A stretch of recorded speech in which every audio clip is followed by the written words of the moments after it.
قل يا عبادي الذين أسرفوا على أنفسهم لا تقنطوا من رحمة الله. Allah Subhanahu wa Ta'ala atas segala limpahan nikmat yang terus tercurahkan kepada kita semua di malam yang berbahagia, di tempat yang penuh berkah. Kembali kita melanjutkan kajian rutin kita dari pembahasan kitab Al-Isbah fi Bayani Manhajis Salaf fi Tarbiyah wal Islah.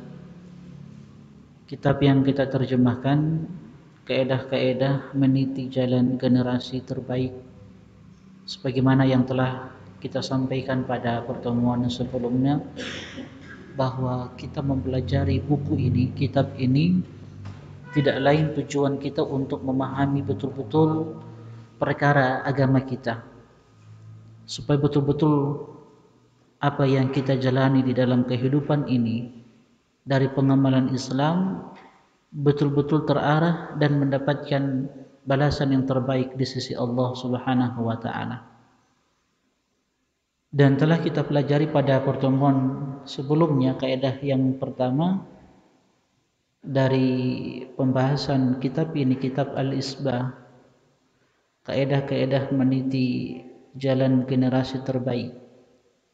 Jadi kita belajar kitab ini, sekali lagi saya ingatkan, kita berusaha untuk memahami Islam ini sesuai dengan pemahaman generasi terbaik, sahabat, tabi'in dan atba'ut tabi'in, apa yang kita kenal dengan manhaj salafus saleh. Pada pertemuan sebelumnya kita sudah sebutkan kaidah yang pertama yang disebutkan oleh penulis kitab Syekh Al-Ubailan,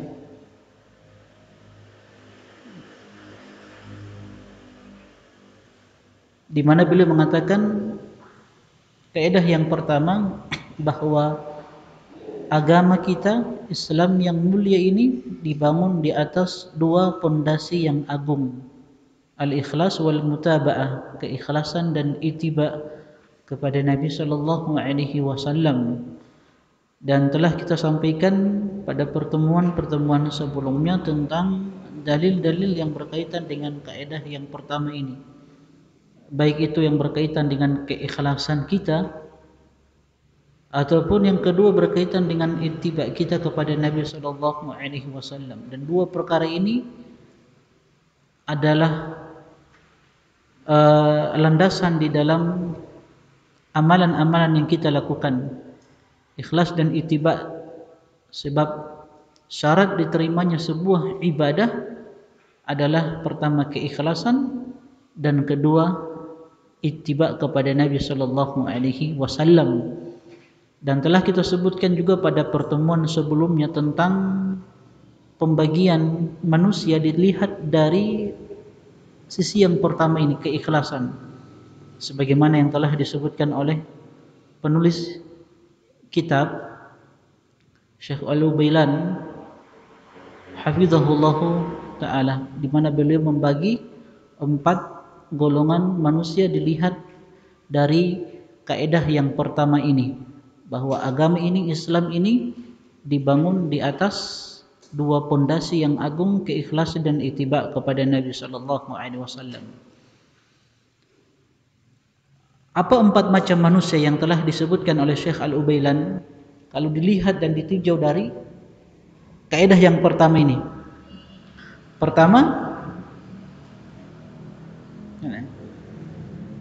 Pertama kata beliau, ahlul ikhlas lil ma'bud wal mutaba'ah. Ini orang-orang yang senantiasa ikhlas di dalam beragama, orang-orang yang senantiasa ikhlas di dalam beramal. Semua yang dia lakukan dari bentuk ibadah hanya diperuntukkan kepada Allah Subhanahu wa Ta'ala. Wal mutaba'ah, dan amalan tersebut senantiasa dibangun di atas petunjuk Rasulullah sallallahu alaihi wasallam. Dan ini adalah orang yang selamat. Golongan yang pertama ini adalah manusia yang selamat di dunia dan di akhirat. Dan telah kita sebutkan pada pertemuan sebelumnya apa manfaat, keuntungan dari seseorang itu ketika dia beramal sesuai dengan petunjuk Rasulullah sallallahu alaihi wasallam. Golongan manusia yang kedua, kata penulis, man la ikhlasa wala mutaba'ah. Tidak ada keikhlasan di dalam amalan dia dan tidak pula ittiba kepada Nabi sallallahu alaihi wasallam. Ini orang-orang yang merugi di dunia dan di akhirat. Yang ketiga, mukhlisun lakin ghairu mutaba'ah.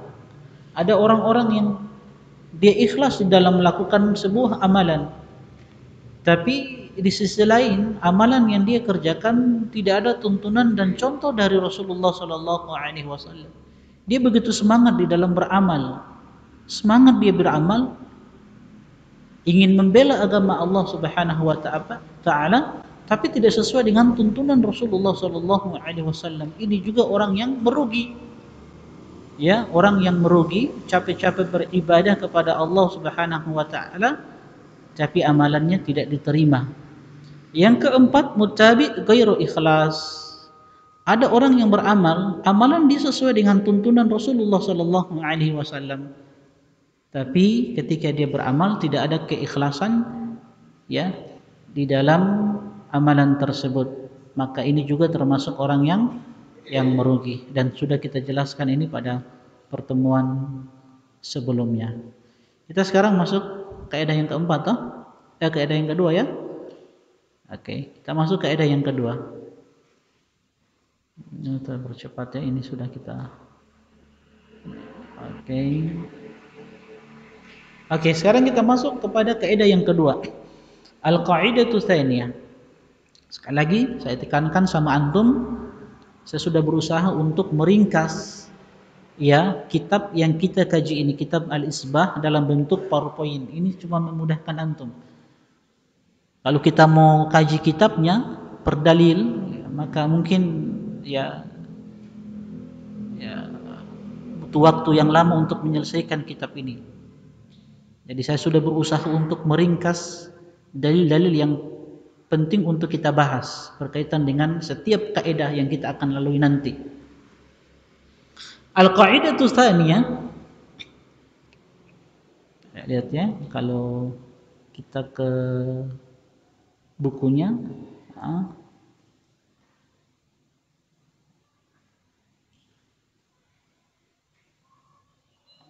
mana bukunya? Ini kita bukunya ya. Ini kitabnya.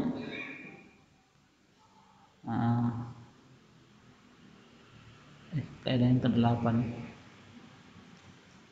Kaidah yang ke-7 atas.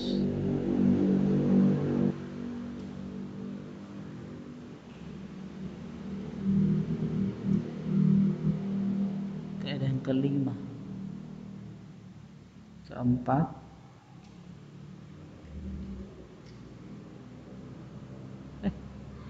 Tak lewat. Pertama.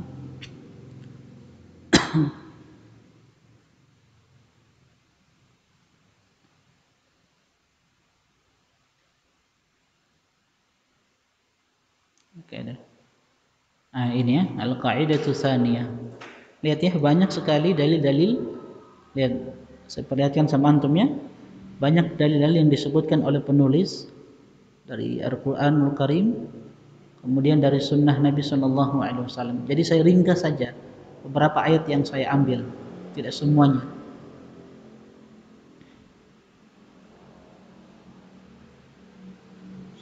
Baik, al-qaidatu tsaniyah, kaidah yang kedua. Kata penulis kitab, anna masdarut tasyri' wad da'wah wal ibadah huwal Qur'an was sunnah as-sahihah. Kaidah yang kedua, bahwa landasan pensyariatan, dakwah dan ibadah adalah Al-Quran dan sunnah Rasulullah sallallahu alaihi wasallam yang sahih. Kenapa kita katakan sunnah Nabi sallallahu alaihi wasallam yang sahih? Karena di sana ada hadis-hadis yang lemah yang tidak bisa kita jadikan sebagai sebagai landasan hukum. Ya, ada pula hadis-hadis yang batil, hadis-hadis yang palsu, itu lebih parah lagi. Maka kita katakan bahwa landasan di dalam pensyariatan, begitu pula di dalam berdakwah, di dalam beribadah, beramal, maka landasannya, masdarnya, sumbernya adalah Al-Quran dan sunnah Rasulullah sallallahu alaihi wasallam as-sahihah, yang sahih, yang sabit, yang benar, yang datang dari Nabi sallallahu alaihi wasallam. Beliau kemudian membawakan dalil-dalil. Yang pertama, dalil yang pertama yang dibawakan oleh penulis kitab di dalam surat Al-A'raf ayat yang ketiga, Allah Subhanahu wa taala berfirman, "Ittabi'u ma unzila ilaikum min rabbikum wa la tattabi'u min dunihi awliya qalilan ma tadhakkarun." Allah Jalla wa ala berfirman, "Ittabi'u." Allah datangkan dalam bentuk perintah. Ittabi'u. Ikutilah apa yang telah diturunkan kepadamu, kepada kalian. Ittabi'u ma unzila ilaikum min rabbikum. Ikutilah apa yang telah diturunkan kepada kalian, ya, wahyu yang diturunkan kepada Rasulullah sallallahu alaihi wasallam untuk kalian, mir rabbikum, dari Allah Subhanahu wa taala. Wala tattabi'u min dunihi awliya, dan jangan kalian mengikuti pelindung-pelindung selain Allah Subhanahu wa taala. Qalilan ma tadhakkarun, sangat sedikit kalian mengambil pelajaran darinya. Teman-teman sekalian, hafizani wa hafizakumullah, ayat ini ya memerintahkan kepada kita untuk mengikuti apa yang Allah turunkan kepada Rasulnya sallallahu alaihi wasallam dari petunjuk. Yang itu Allah turunkan dari tempat yang tertinggi di langit Allah Subhanahu wa taala. Wala tattabi'u. Kemudian Allah perintahkan kepada kalian untuk tidak mengikuti selain dari jalan yang telah dibawa oleh Rasulullah sallallahu alaihi wasallam, jalan yang telah ditempuh oleh Rasulullah sallallahu alaihi wasallam. Walaupun Allah mengetahui, ya, tidak semua dari hamba-hambanya akan mengambil pelajaran, akan mengikuti jalan yang telah ditempuh oleh Rasulullah sallallahu alaihi wasallam. Jadi sekali lagi, ini perintah untuk mengikuti apa yang telah dibawa oleh Nabi sallallahu alaihi wasallam, dan kita dilarang untuk mengambil jalan selain jalan yang telah Allah melarang kita untuk mengambil jalan dari selain jalan yang tidak dibawa atau ditunjuki oleh Rasulullah sallallahu alaihi wasallam. Sekali lagi saya katakan, kita diperintahkan untuk mengikuti jalannya sahabat, jalannya Rasulullah sallallahu alaihi wasallam dan jalannya para sahabat, dan kita dilarang untuk mengambil jalan selain jalan Rasulullah sallallahu alaihi wasallam. Jadi ini juga menunjukkan kepada kita teman-teman sekalian bahwa betul-betul Islam yang dibawa oleh Rasulullah sallallahu alaihi wasallam adalah Islam yang membawa kebaikan untuk umat manusia. Karena dia Islam adalah agama yang diturunkan oleh Allah Subhanahu wa taala. Makanya di dalam Al-Qur'an, di dalam surat Al-Anbiya, Allah Subhanahu wa taala berfirman, "Wa ma arsalnaka illa rahmatan lil alamin." Tidaklah kami mengutusmu wahai Muhammad kecuali sebagai rahmat untuk alam semesta. Apa itu rahmat? Rahmat itu ar-rifqu wat talattuf. Ya, rahmat itu artinya kelembutan dan kasih sayang. Jadi Islam ini adalah agama yang penuh dengan kasih sayang, penuh dengan rahmat untuk alam semesta, untuk semua manusia, untuk bangsa jin, untuk hewan-hewan melata. Jadi semua mendapatkan rahmat dari Islam. Jadi semua makhluk Allah Subhanahu wa taala itu mendapatkan rahmat. Manusia mendapatkan rahmat, Muslim mendapatkan rahmat, bahkan orang kafir pun mendapatkan rahmat, kasih sayang dari Islam. Di dalam ayat yang lain dalam surat Al-Kahfi Allah mengatakan, "Wa rabbukal ghafuru dzur rahmah." Dan Rabbmu wahai Muhammad sallallahu alaihi wasallam Al-Ghafur. Apa itu Al-Ghafur? Maha pengampun. Dzur rahmah, dia Allah yang memiliki rahmah, kasih sayang. Sehingga teman-teman sekalian, dari sinilah ini sebagai dasar sehingga kita katakan bahwa tindakan-tindakan radikalisme, terorisme, kekerasan itu kita katakan bukan datang dari ajaran Islam. Karena salah satu keindahan Islam itu, Islam ini adalah agama yang membawa rahmat, yang mengajarkan kasih sayang.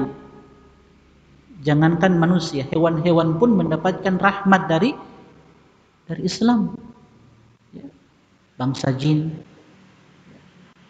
Ini sekali lagi teman-teman sekalian menunjukkan kepada kita bahwa betul-betul Islam adalah agama rahmatan lil alamin. Makanya Allah mengatakan ittabi'u ma unzila ilaikum mir rabbikum. Ikuti apa yang telah diturunkan kepada kalian, ya, berupa wahyu dari Allah Subhanahu wa taala. Islam yang membawa kasih sayang. Makanya teman-teman sekalian, perbuatan sadis, perbuatan biadab yang terulang kembali yang dilakukan oleh kelompok teroris barusan ini, ya mungkin sekitar 2 atau 3 hari yang lalu, ya, 2 atau 3 hari yang lalu, yang terjadi di Makassar, yang terjadi di Mabes Polri. Kita katakan bahwasannya Islam berlepas diri dari perbuatan seperti ini.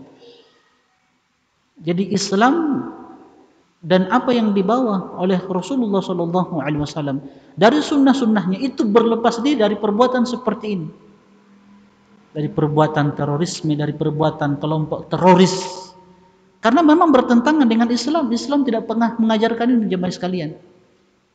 Makanya hati-hati di dalam memilih guru, hati-hati di dalam memilih majelis ilmu.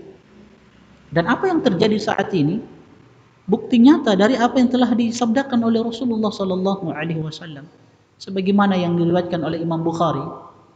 Nabi sallallahu alaihi wasallam bersabda, "Sayakhruju qaumun fi akhir zaman."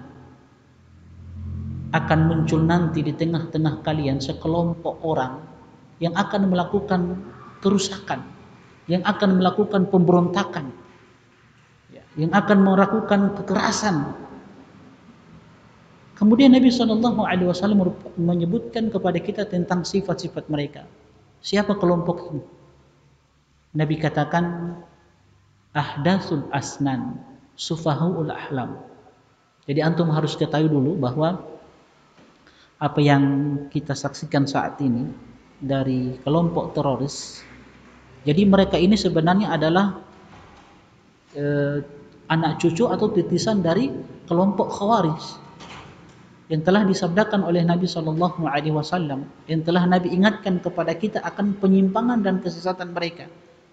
Jadi Nabi sudah kabarkan ini, sudah ingatkan kepada kita tentang kelompok Khawarij.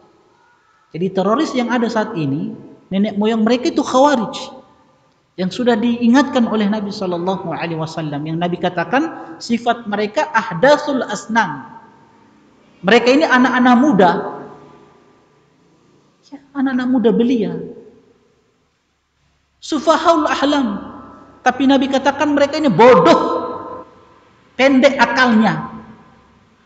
Itu sifat mereka, anak-anak muda belia. Coba kita lihat kemarin yang menyerang Mabes Polri itu, coba antum lihat. Sedih kita melihat, masih muda kasihan. Semangat beragama mereka, cuman salah di dalam memahami agama. Nabi sudah kabarkan tentang mereka.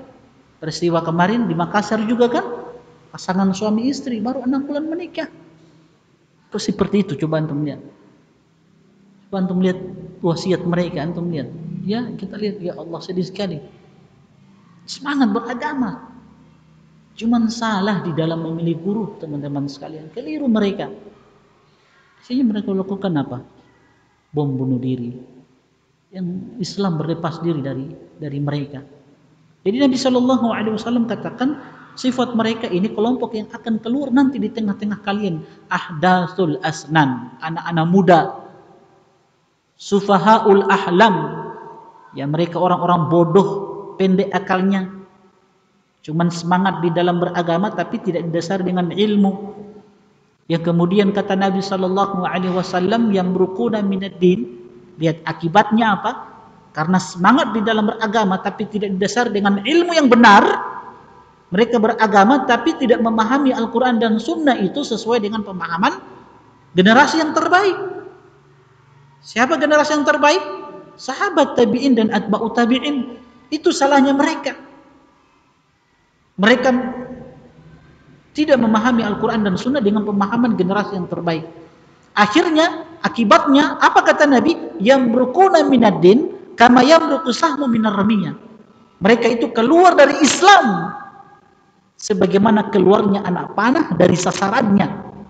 Lihat. Tapi yang mereka bawakan, Nabi katakan yaquluna min khairi qaulil bariyah. Lihat, mereka itu hebat di dalam membaca Al-Quran. Yang mereka bawakan Al-Quran. Yang mereka bawakan hadis-hadis Nabi sallallahu alaihi wasallam. Makanya Nabi katakan yaquluna min qauli khairil bariyah. Yaquluna min khairi qaulil bariyah. Mereka membawakan perkataan yang terbaik. Apa? Al-Quran. Mereka itu hebat di dalam membaca Al-Quran. Bahkan mereka itu penghafal Al-Quran. Cuma Nabi katakan la yujawizu hanajirahum. Bacaan Al-Quran mereka itu tidak melewati kerongkongan mereka, tidak sampai kepada hati mereka. Artinya cuma sekedar dibaca Al-Quran itu, tapi tidak dipahami dengan pemahaman yang benar, tidak merujuk kepada pemahaman generasi yang terbaik, sahabat tabi'in dan atba'u tabi'in. Makanya teman-teman sekalian, kalau mau selamat, pelajari agama ini dengan pemahaman mereka. Apa yang kita istilahkan dengan salafi.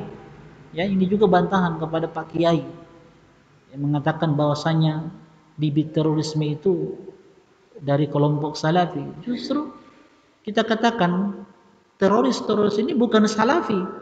Kan begitu. Karena salafi itu apa? Apa itu salafi? Apa itu salafi? Hah? Hah? Iya, apa itu salafi?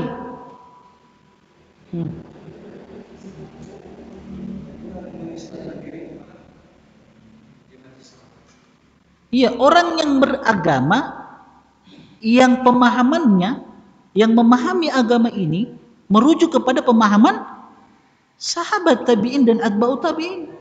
3 generasi yang terbaik yang telah direkomendasikan oleh Nabi sallallahu alaihi wasallam. Maka teroris-teroris ini tidak boleh kita katakan salafi. Apa kita katakan? Ahlu bid'ah mereka. Nabi kan sudah kabarkan kepada kita, sataftariku ummati ala 73 millah. Umatku ini akan terpecah menjadi 73 golongan. Kulluha finnar, semuanya di dalam neraka, illa wahidah, kecuali 1 golongan. Apa golongan yang selamat? Orang yang mengikuti jalannya Nabi dan jalannya para sahabat, itu yang selamat. Ahlus sunnah wal jamaah. Jadi kalau kita mau katakan salafi, kalau kita katakan salafi kepada mereka, maka mereka tidak akan melakukan aksi-aksi yang terlarang, bom bunuh diri, mengganggu orang lain. Tidak. Jadi bukan salafi mereka ini. Mereka ahlu bid'ah, orang yang tersesat. Yang Nabi SAW sudah kabarkan kepada kita. Ya, bahkan Nabi katakan di dalam hadisnya apa? Hum syarrul khalqi wal khaliqah. Mereka itu seburuk-buruk makhluk Allah di bumi ini. Seburuk-buruk makhluk Allah di bumi ini. Bahkan di dalam riwayat lain apa kata Nabi? Al-khawariju kilabun nar. Khawarij itu anjing-anjing neraka. Mereka itu anjing-anjing neraka. Sudah dikabarkan oleh Nabi SAW. Sekali lagi ya, teroris yang ada di kubu Islam saat ini, mereka adalah titisan dari apa? Khawarij yang telah dikabarkan dan diingatkan oleh Nabi SAW. Nabi sudah katakan mereka ini kilabun nar, anjing-anjing neraka. Kenapa? Mereka merusak nama Islam. Merusak nama Islam. Akhirnya Islam yang sekarang apa? Akhirnya apa yang kita lihat Islam? Islam dikaitkan dengan terorisme. Bahkan terorisme saat ini diidentikan dengan apa? Dengan jenggot, cadaran, cingkrang. Padahal terorisme itu bukan dilihat dari penampilan, tidak. Terorisme itu pemahaman. Jadi yang keliru pemahaman dia. Adapun jenggot, cadaran, cingkrang, itu ajaran Rasulullah SAW. Ini Nabi sudah kabarkan. Ya, mereka ini seburuk-buruk makhluk Allah di bumi ini. Di dalam hadis yang lain Nabi katakan apa? Syarru qatla tahta adimis sama. Seburuk-buruk orang yang terbunuh di bawah kolong langit. Ini mereka ini, Khawarij ini. Kelompok teroris. Nabi SAW juga bersabda, khairu qatla man qataluhu. Sebaik-baik orang yang terbunuh adalah orang yang dibunuh oleh orang-orang Khawarij. Sebaik-baik orang yang terbunuh adalah orang yang dibunuh oleh teroris. Jadi Nabi sudah kabarkan.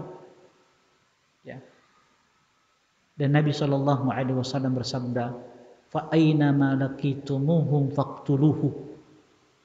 Nabi sudah sabdakan kepada kita, dimanapun kalian menemukan mereka wahai para pemimpin, dimanapun kalian menemukan mereka wahai para penegak hukum, Nabi katakan uqtuluhum, perangi mereka, habisi mereka, bunuh mereka, kata Nabi SAW.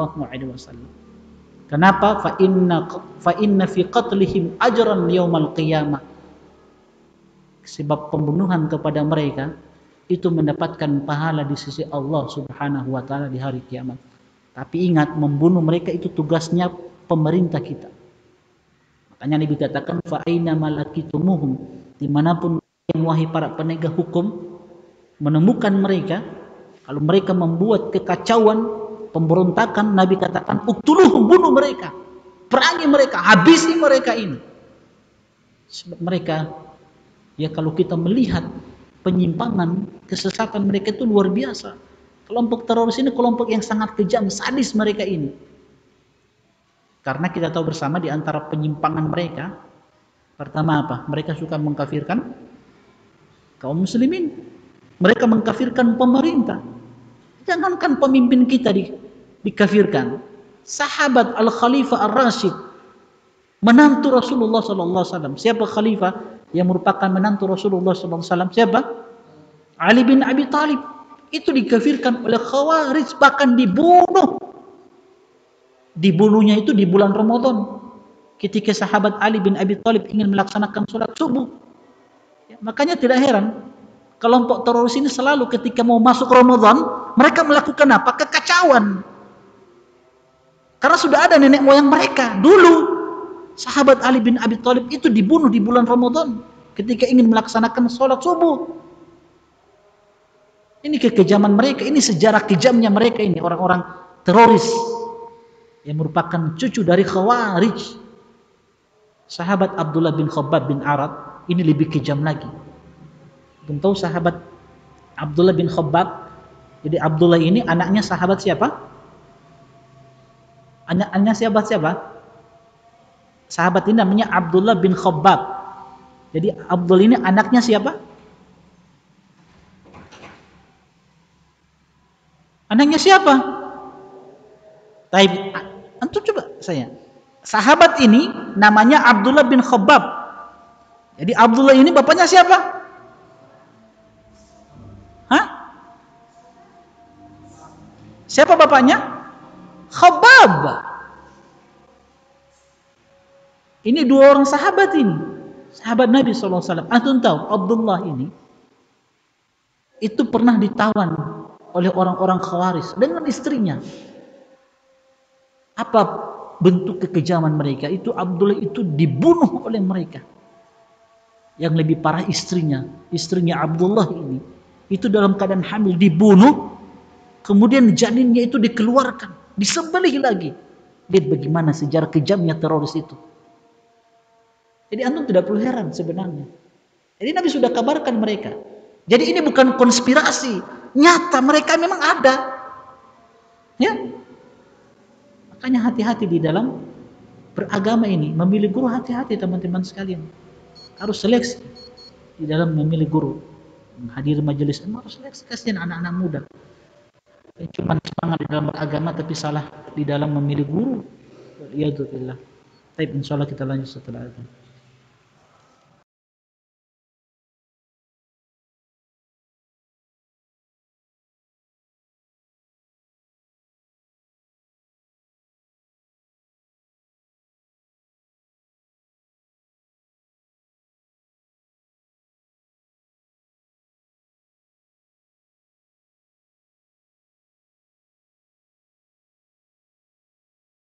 Jadi suka mengkafirkan pemerintah,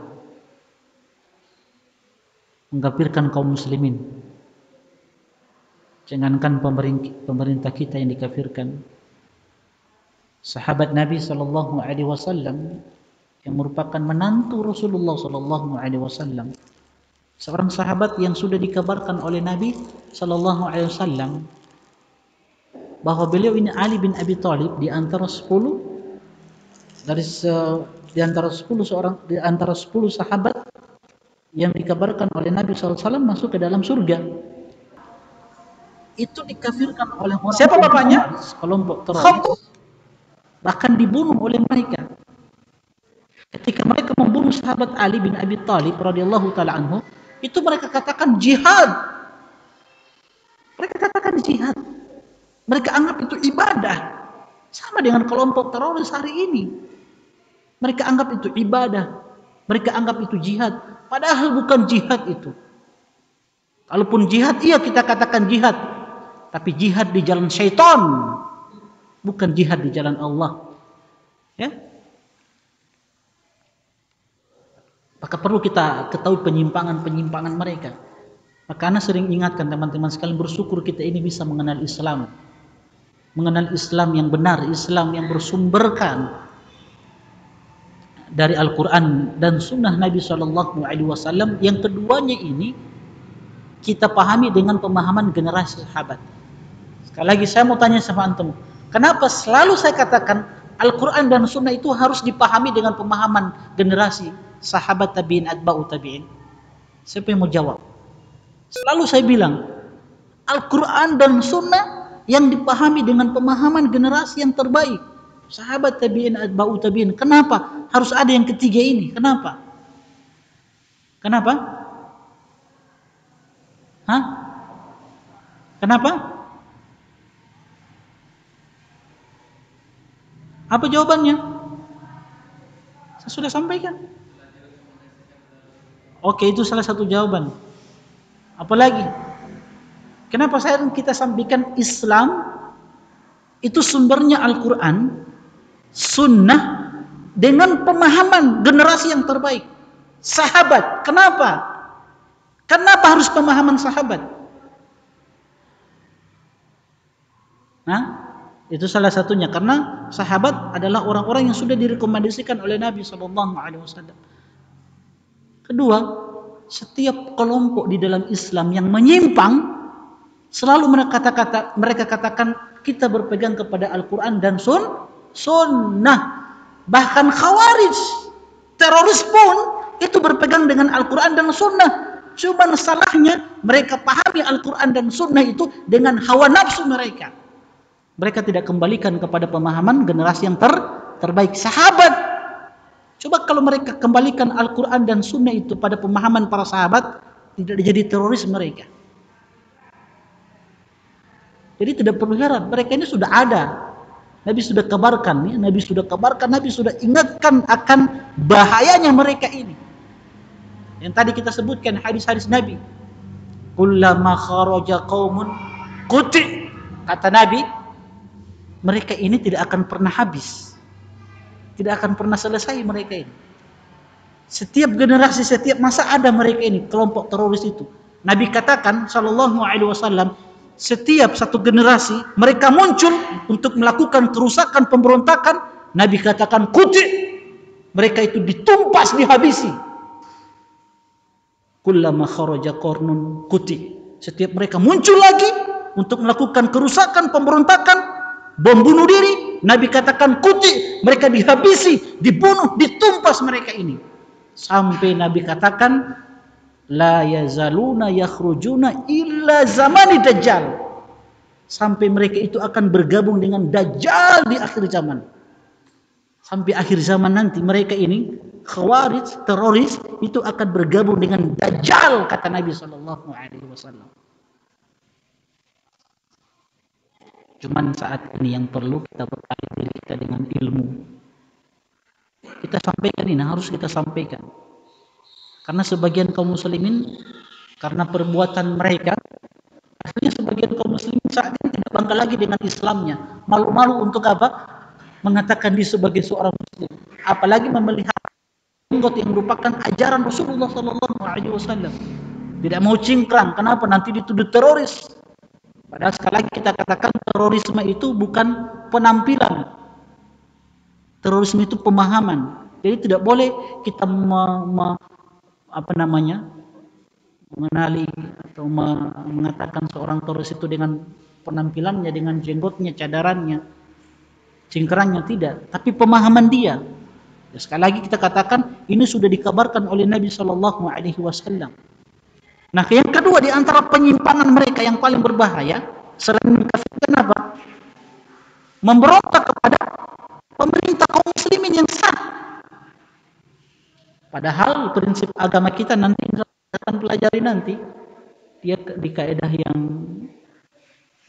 mungkin dia kaidah yang ke-12 atau ke-11 kita akan pelajari nanti di antara prinsip beragama kita dengar dan taat kepada pemerintah, tidak boleh memberontak, tidak boleh mencaci maki pemerintah, tidak boleh demonstrasi.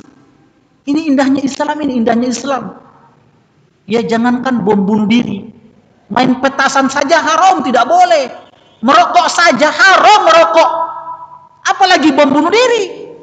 Ini indahnya Islam ya. Ya, petasan, merokok saja haram, apalagi bom bunuh diri lebih haram lagi. Ini indahnya Islam. Demonstrasi haram di dalam Islam, apalagi memberontak kepada pemerintah lebih haram lagi. Karena itu bukan bagian dari ajaran Islam, bukan bagian dari ajaran sunnah Nabi Sallallahu Alaihi Wasallam. Ini indahnya Islam. Coba pelajari Islam itu supaya tidak tersesat, supaya tidak menyimpang. Makanya teroris itu yang menjadi bidikan mereka, yang diincar itu anak-anak muda. Tadi kita katakan apa? Nabi katakan apa? Ahdatsul asnan. Mereka itu kata Nabi SAW anak-anak muda. Anak-anak muda belia yang masih lagi, yang punya semangat beragama. Tapi Nabi katakan sufahaul ahlam, orang-orang bodoh, anak-anak muda tapi bodoh, kata Nabi SAW. Tidak lain, kalau mau selamat, ya ajak keluarga, ajak anak-anak untuk belajar sunnah-sunnah Nabi SAW dengan pemahaman sahabat, supaya tidak menyimpang. Jangan jauhkan anak-anak kita dari majelis ilmu. Cuman kan kita hati-hati di dalam memilih guru, ya, hati-hati di dalam memilih guru. Apalagi di medsos, antum berselancar di medsos, Allahu Akbar. Medsos itu, waduh, bahaya medsos itu teman-teman sekalian. Antum buka semuanya di medsos itu, banyak keburukannya. Ya, kita lihat anak-anak muda sekarang ini terpapar dengan pemahaman terorisme karena suka berselancar di dunia maya. Banyak subhatnya di situ. Hati-hati. Makanya pilih, kalaupun mau berselancar di dunia maya, YouTube, Facebook, ya pilih teman-teman yang bagus, yang akidahnya selamat. Kalaupun mau berselancar di YouTube, ya cari channel-channel yang bagus. Di antaranya Hirs TV. Masya Allah, ini beliau sama beliau ini Hirs TV, ada Roja TV, ya, dan channel-channel yang bermanfaat. Yufi TV yang bisa memberikan ilmu yang bermanfaat, ya, supaya tidak tersesat kita ini.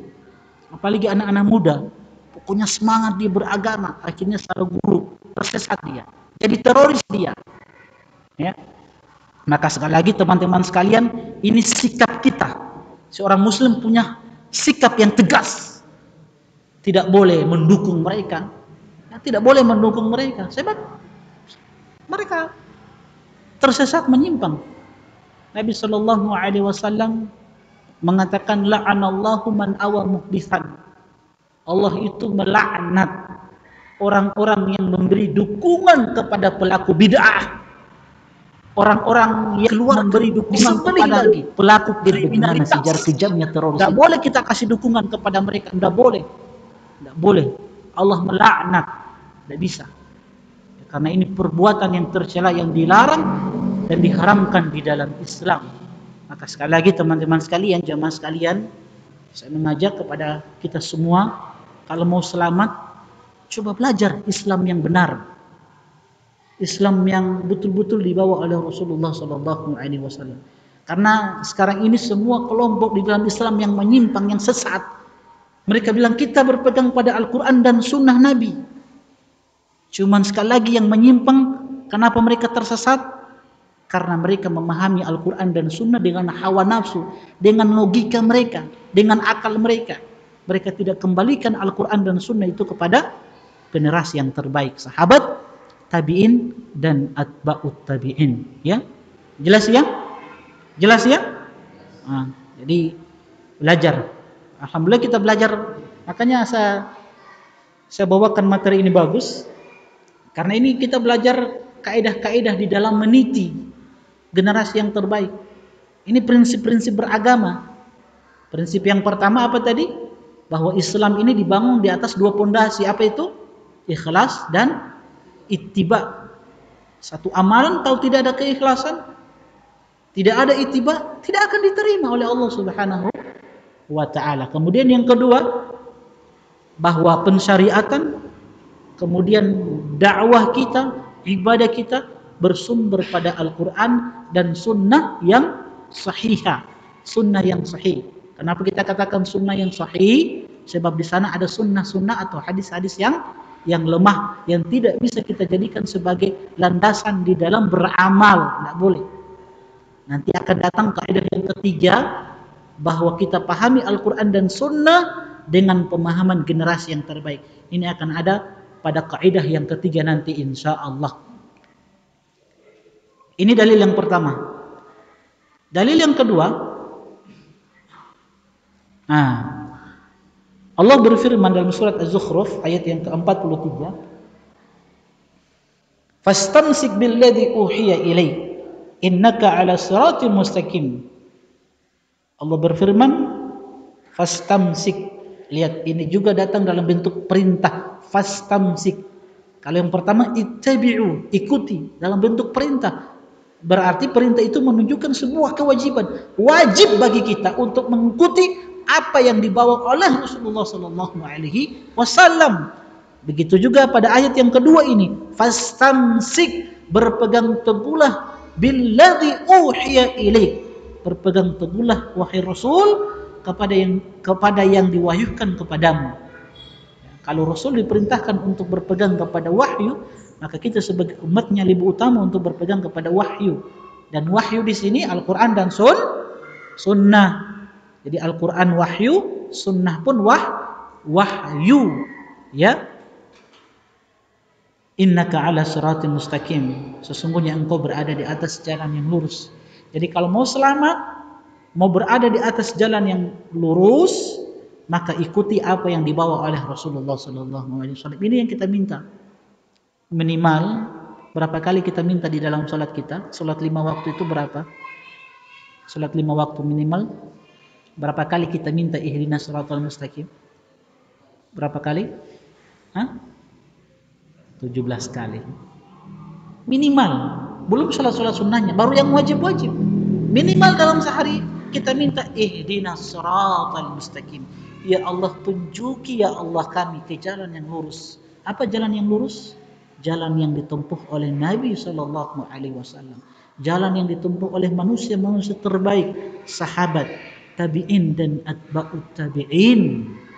Itulah jalan yang lurus yang selama ini kita minta setiap hari, minimal 17 kali kita minta kepada Allah, ihdinas siratal mustaqim, ya Allah, tunjuki kami ya Allah ke jalan yang lurus. Jalannya Rasulullah SAW.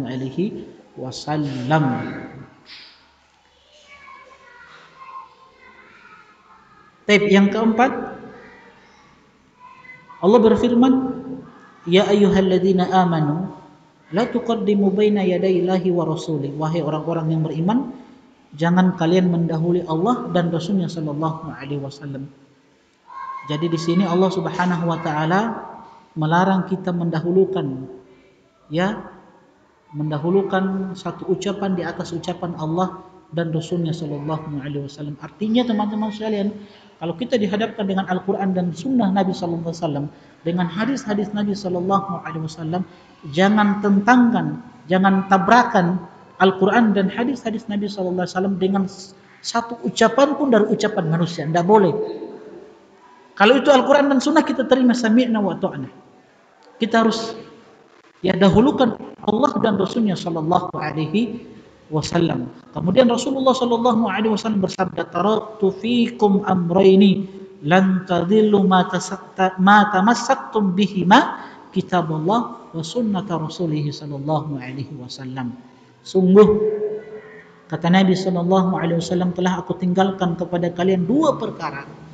Kalau dua perkara ini kalian pegang teguh, maka sungguh kalian tidak akan tersesat selama-lamanya. Apa itu? Al-Quran dan Sunnah Nabi Sallallahu Alaihi Wasallam. Jadi kita diperintahkan untuk berpegang teguh dengan Kitabullah dan Sunnah Rasulullah Sallallahu Alaihi Wasallam supaya tidak tersesat. Teman-teman sekalian, terakhir, jadi masih ada, ya. Oke, masih ada waktu ini. Kita selesaikan ini ya. Oke. Imam Syafi'i rahimahullahu taala mengatakan, coba kita lihat ucapan Imam Syafi'i. Ajma'an nas ala annahu man istabanat lahu sunnatu Rasulillah sallallahu alaihi wasallam lam yakun lahu an yada'a li qauli ahadin. Ulama kaum muslimin sepakat bahwa barang siapa yang telah jelas baginya sebuah sunnah, ya, dari sunnah Rasulullah Sallallahu Alaihi Wasallam, ajaran Nabi, hadis Rasulullah Sallallahu Alaihi Wasallam, maka tidak boleh baginya untuk meninggalkan sunnah tersebut, ajaran Nabi Sallallahu Alaihi Wasallam, karena perkataan seorang pun. Ya, kalau antum ketemu dengan teroris, kalau dia ajak antum untuk bunuh diri, dia katakan nanti akan menunggu bidadari, begitu ya, diiming-imingi dengan surga, ya, suruh dia dulu yang praktekkan dulu, bilang dia.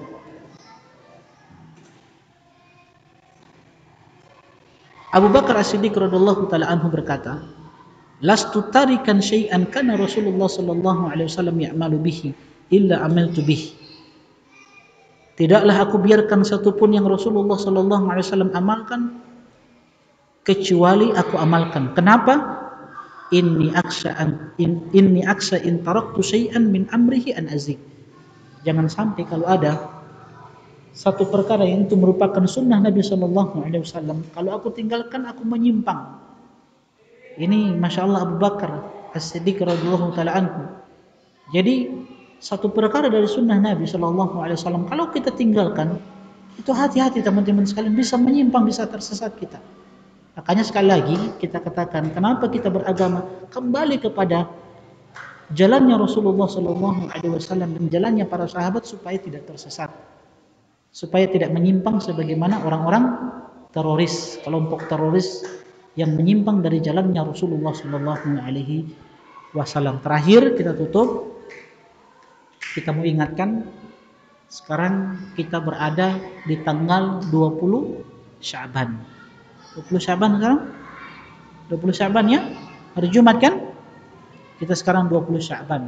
Karena sudah masuk maghrib kan, sudah. Jadi sudah 20 sekarang, 20 Sya'ban. Kita sudah di 20 Sya'ban, berarti Ramadan tidak lama lagi. Artinya Ramadan sekarang sudah di depan kita. Tidak lama lagi kita akan bertemu dengan bulan Ramadan, insya Allah. Insya Allah kita bertemu dengan bulan Ramadan. Bulan yang penuh dengan kasih sayang, bulan yang penuh dengan rahmat, bulan yang penuh dengan ampunan, bulan yang penuh dengan keberkahan, bulan yang dimana hari-harinya, malam-malamnya Allah bebaskan hamba-hambanya dari api neraka. Maka teman-teman sekalian jamaah rahimani wa rahimakumullah, apa yang harus kita lakukan saat ini untuk menyambut bulan Ramadan? Apa persiapan kita? Maka persiapan yang terbaik adalah bagaimana kita bekali diri ini untuk menyambut Ramadan, bekali dengan ilmu. Bagaimana Rasulullah sallallahu alaihi wasallam menyambut Ramadan, bagaimana Rasulullah sallallahu alaihi wasallam ya berpuasa di bulan Ramadan. Bagaimana Nabi sallallahu alaihi wasallam menghidupkan Ramadan itu. Bagaimana Nabi sallallahu alaihi wasallam mengagungkan bulan Ramadan dengan keutamaan yang begitu banyak yang telah disabdakan oleh Nabi sallallahu alaihi wasallam. Supaya betul-betul Ramadan jadi surga kita. Karena Ramadan itu terkadang menjadi surga, terkadang menjadi neraka kita.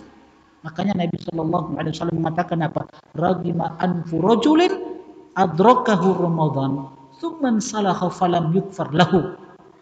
Sungguh celaka, sengsara kata Nabi SAW. Ada orang-orang yang bertemu dengan bulan Ramadan, kemudian Ramadan berlalu, tsumman salaha, Ramadan pergi berlalu, falam yukfar lahu. Maka hamba ini tidak mendapatkan ampunan di bulan Ramadan. Nabi katakan, celaka orang ini, binasa orang ini, keterlaluan, kurang ajar orang ini, hamba ini kurang ajar. So, keterlaluan sekali. Kenapa? Ramadan adalah hari-hari yang dimana Allah kondisikan kita beribadah. Karena apa? Pintu-pintu surga dibuka, pintu-pintu neraka ditutup. Wasufida disayatin kata Nabi. Dan seton-seton, iblis itu dibelenggu oleh Allah Subhanahu wa ta'ala. Jadi keterlaluan sekali kalau ada seorang hamba yang bertemu dengan bulan Ramadan, Ramadan berlalu, dia tidak mendapatkan ampunan dari Allah. Nabi katakan, orang ini sengsara, binasa orang ini. Binasa. Maka perlu ilmu teman-teman sekalian. Insya Allah nanti pada pertemuan selanjutnya kita akan bahas Ramadan. Jadi materi ini kita pending dulu. Insya Allah kita lanjutkan setelah bulan Ramadan. Di pertemuan terakhir Jumat depan insya Allah kita akan bahas tentang Ramadan. Semua tentang Ramadan kita akan bahas insya Allah. Apa hal-hal yang perlu kita ketahui di bulan Ramadan, apa persiapan kita untuk menyambut bulan Ramadan. Ya, jangan sampai Ramadan berlalu kita bertemu dengan bulan Ramadan, akhirnya kita tidak dapat ampunan dari Allah Subhanahu wa ta'ala. Coba antum lihat sekarang ini banyak kaum muslimin ketika bertemu dengan bulan Ramadan, Masya Allah, ada yang cuma berpuasa 3 hari, ada yang berpuasa cuma 10 hari, banyak begitu. Ada yang sholat tarawihnya cuma sampai pada pertengahan bulan Ramadan. Setelah itu di mana dia? Tarawih di sana, di Senggol. Kan namanya tarawih itu apa? Tarawih itu kan istirahat. Kan tarawih itu kenapa disebut tarawih? Karena setiap 2 rakaat ya kaum muslimin itu istirahat. Karena panjangnya mereka berdiri. Jadi setelah 2 rakaat mereka istirahat sebentar dulu. Ya, tidak apa-apa kuriki. Jadi istirahat 2 rakaat selesai, 2 rakaat selesai, mereka istirahat sejenak. 2 menit istirahat. Makanya disebut dengan sholatul tarawih. Sebagian kaum muslimin pertengahan Ramadan sudah menghilang dari masjid. Tarawih disenggol mereka. Banyak seperti itu. Kenapa? Karena tidak ada persiapan. Tidak punya ilmu. Dan Allah berfirman, kullun ya'malu ala syakilati. Katakan wahai Muhammad sallallahu alaihi wasallam, katakan kepada umatmu, setiap orang, setiap hamba akan beramal sesuai dengan tabiat dia, sesuai dengan kondisi jiwa dia, sesuai dengan kebiasaan dia. Ya kalau kebiasaan dia melakukan amalan-amalan yang rendah, yang hina, dia akan melakukan amalan-amalan yang rendah, yang hina. Karena tabiat dia seperti itu. Kebiasaan dia setiap tahun begitu. Berpuasa hanya 3 hari. Sholat tarawih cuma sampai pertengahan Ramadan. Padahal semakin Ramadan itu berlalu, maka semakin orang bersemangat harusnya. Karena dia akan berpisah dengan bulan Ramadan.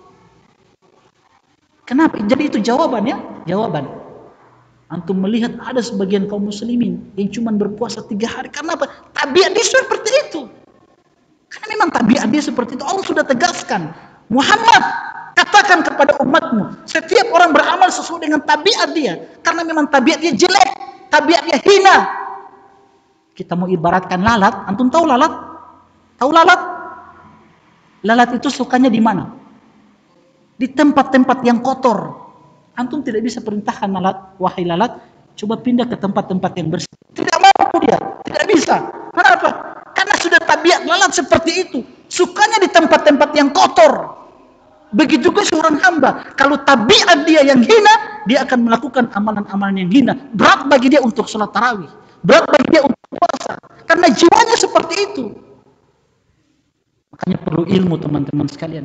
Ini indahnya Islam. Makanya antum bersyukur bisa belajar sunnah-sunnah Nabi SAW. Bersyukur antum bisa mengenal Islam yang benar. Bersyukur antum tidak jadi teroris. Bersyukur antum. Bersyukur. Ya, bersyukur. Maka ajak keluarga, ajak anak-anak, istri, ajak ke kajian seperti ini. Belajar agama yang benar supaya tidak menyimpang, supaya tidak seperti Khawarij yang merupakan nenek moyang teroris saat ini dengan berbagai nama. Mau dikatakan ISIS kah, mau dikatakan jihad kah, yang penting mereka Khawarij, sesat menyimpang mereka. Ya Nabi katakan tadi kilabun nar, teroris anjing-anjing neraka mereka itu. Karena merusak Islam, merusak nama baik sunnah Nabi SAW. Bersyukur. Sekali lagi saya ingatkan nikmat yang luar biasa yang kita dapat saat ini. Kita bisa mengenal sunnah Nabi yang benar, tidak menyimpang sebagaimana tersesatnya orang-orang Khawarij.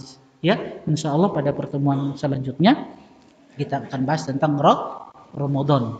Semua tentang Ramadan. Terserah antum mau kasih judul apa? Ramadan surgamu atau nerakamu? Atau kita bahas Ramadan kontemporer? Terserah, kita akan bahas. Mungkin 1,5 jam lah kita bahas semua tentang Ramadan. Ya, baik fikihnya kita akan bahas. Pokoknya poin-poin yang penting kita akan bahas ya. Insya Allah pada pertemuan selanjutnya. Wallahu ta'ala alam. Ini saja yang dapat Anda sampaikan. Mudah-mudahan bermanfaat. Ada yang mau bertanya?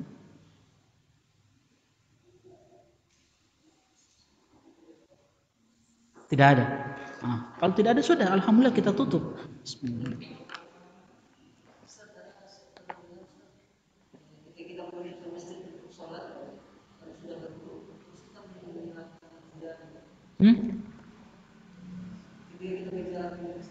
Iya.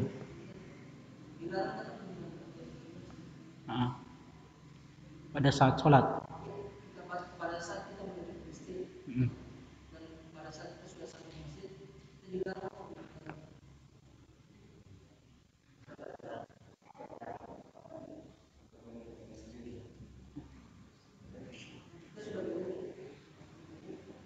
artinya membatalkan.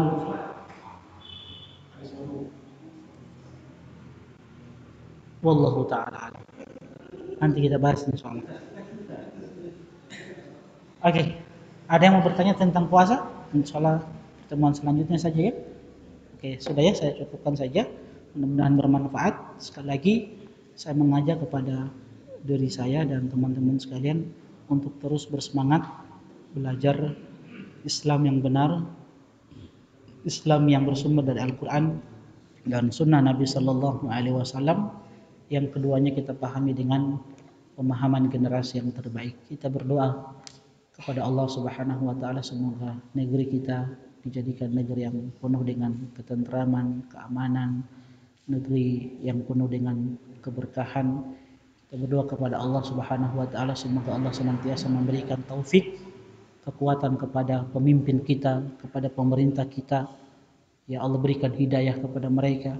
Kita doakan semoga Allah Subhanahu Wa Taala memberikan taufik kepada para penegak hukum, TNI, Polri.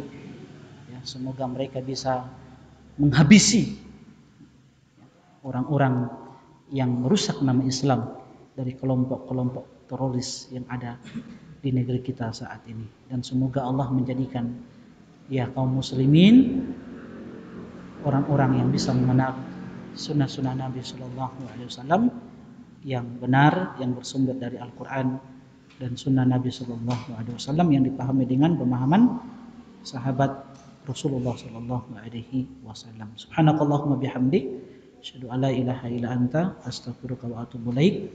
Assalamualaikum warahmatullahi wabarakatuh. قل يا عبادي الذين أسرفوا على أنفسهم لا تقنطوا من رحمة الله